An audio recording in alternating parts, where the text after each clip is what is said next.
Assalamualaikum warahmatullahi wabarakatuh. Baik anak-anak semua atau mungkin mas-mas dan mbak-mbak yang sedang menonton,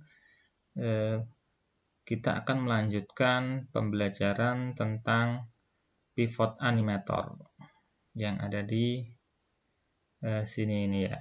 Nah, baik. Setelah kemarin kita mempelajari pivot animator yaitu hanya sekedar mengenal saja. Coba sekarang nanti kita akan mempraktekkan bagaimana cara membuat animasi menggunakan pivot animator. Caranya tinggal buka saja aplikasinya, bisa diklik 2 kali atau mungkin bisa diklik kanan begitu ya. Kemudian di open ya. Baik, sambil menunggu bagi kalian yang mungkin belum like dan subscribe, silahkan like dan subscribe dulu ya. Oke, terima kasih yang sudah like dan subscribe. Ya, baik, ini sudah terbuka program pivot animatornya. Kemudian kita full screen saja biar terlihat besar. Ya, baik, kita mulai dari ini ya.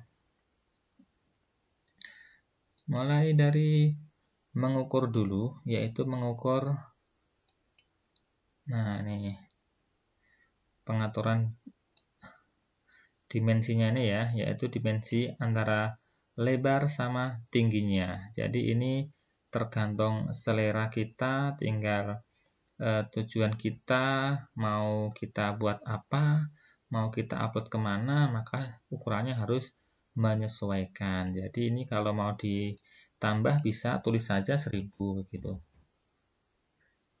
Nah, maka nanti akan jadi seperti ini, lebih lebar. Atau mungkin pengennya hanya dinaikkan sedikit-sedikit begini. Nah, seperti ini juga bisa ya.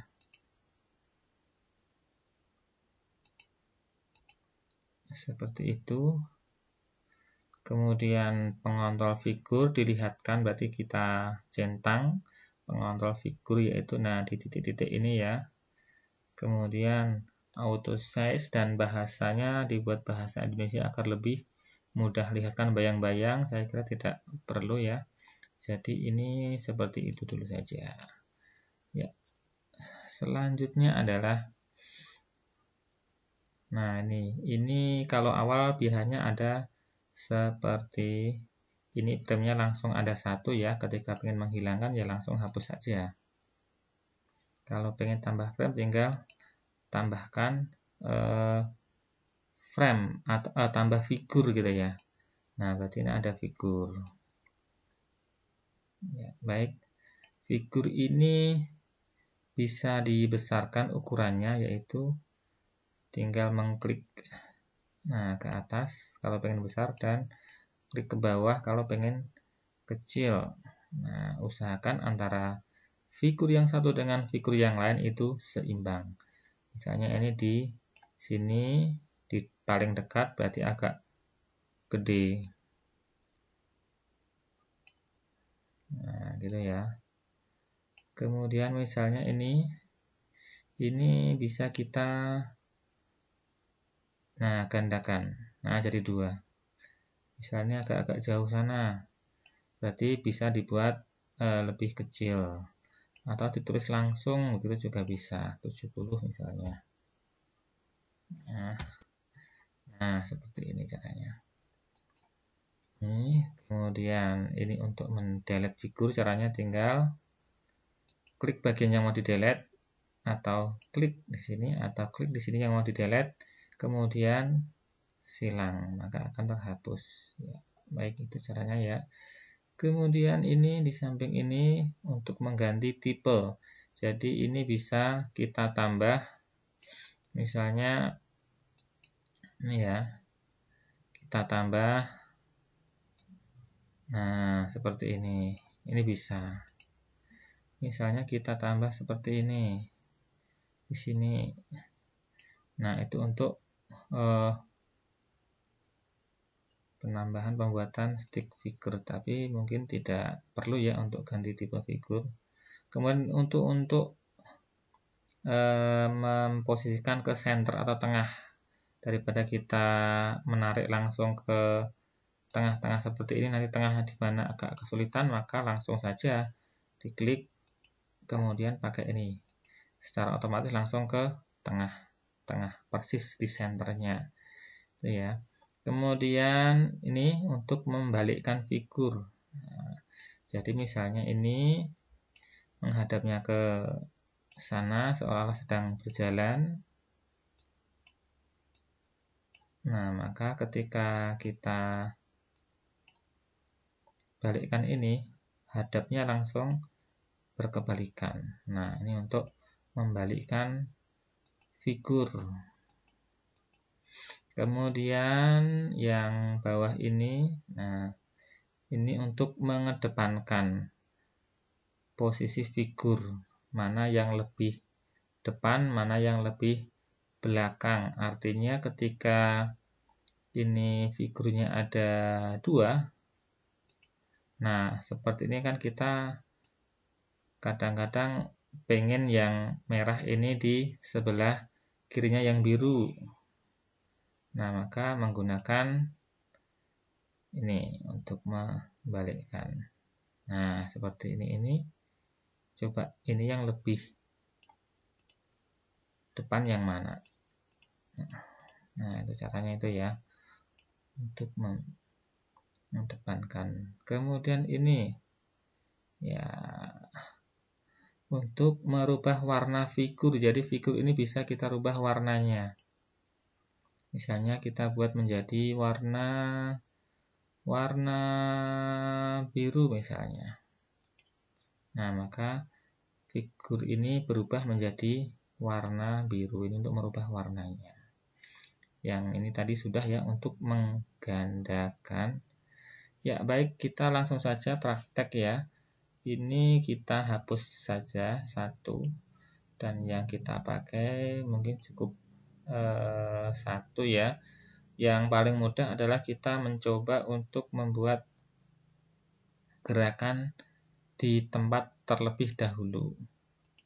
Misalnya ini saya tambah figur, ukuran saya besarkan menjadi 150 misalnya.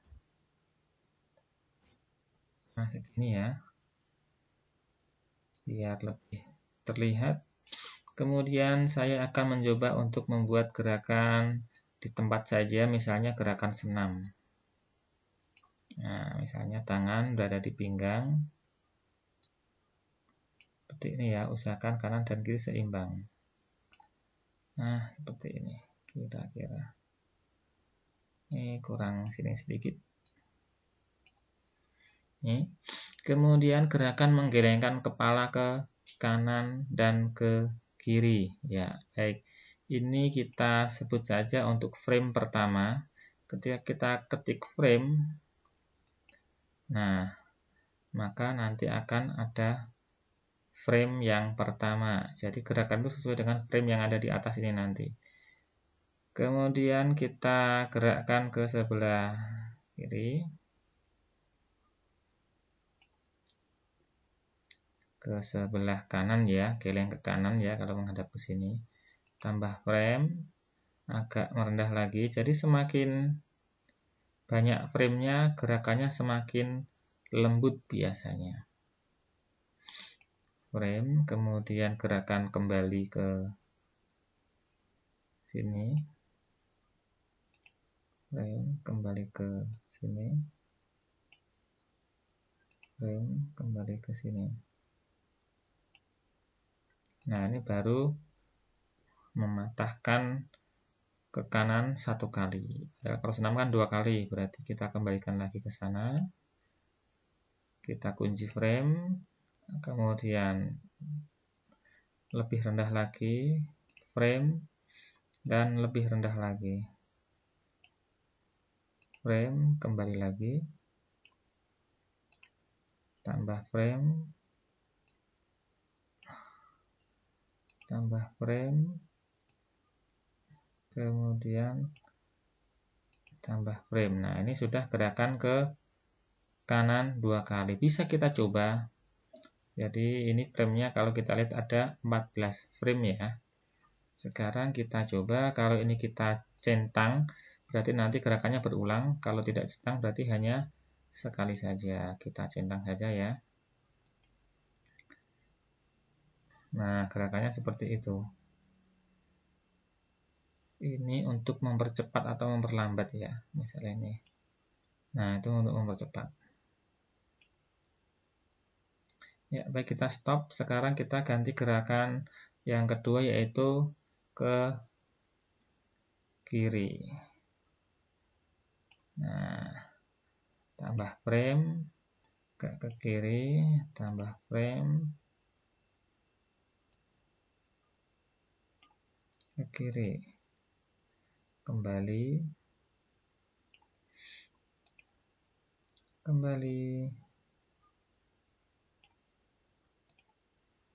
dan kembali. Ya, baik, itu baru satu kali. Kemudian kita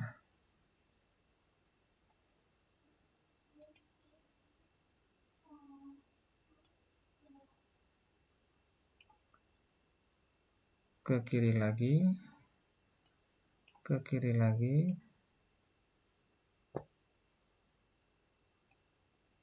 ya biar halus ya.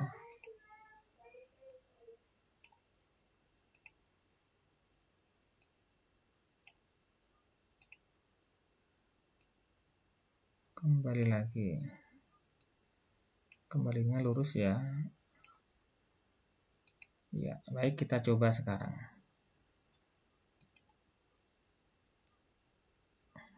Nah, kira-kira gerakannya seperti itu. Gerakan senam bisa kita percepat. Nah, bisa dipercepat. Nah, ini namanya gerakan di tempat saja ya. Jadi, ketika kita pengen mencoba untuk gerakan di berjalan misalnya, nah itu biasanya semakin rumit. Tetapi kalau sering berlatih, insya Allah akan semakin mudah. Kita berhenti dulu. Ya, baik. Sekarang kita coba beri latar belakang. Nah, kalau tadi kan belum ada latar belakang ya. Ini jadi frame-frame ini ada 27. Makanya untuk yang frame 1 tidak kelihatan, bisa kita geser menggunakan scroll ini. Nah, nanti frame 1 akan terlihat.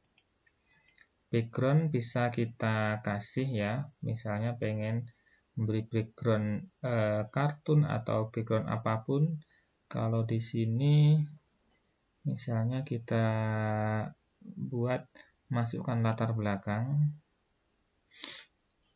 Latar belakangnya ada di misalnya di sini ya.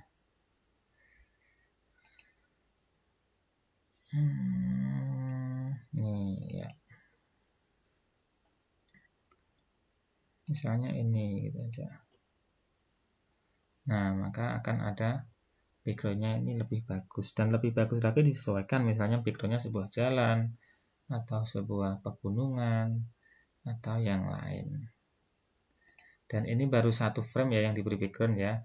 Untuk frame yang sebelah semuanya belum, harus diberi background satu per satu. Ya, baik, untuk pertemuan kali ini cukup itu dulu ya. Dan sampai ketemu di pertemuan berikutnya. Jangan lupa rajin belajar, sering berlatih supaya nanti cepat bisa dan cepat menguasai tentang pembuatan pivot animator atau animasi pivot. Oke, dari Ustadz sekian. Assalamualaikum warahmatullahi wabarakatuh.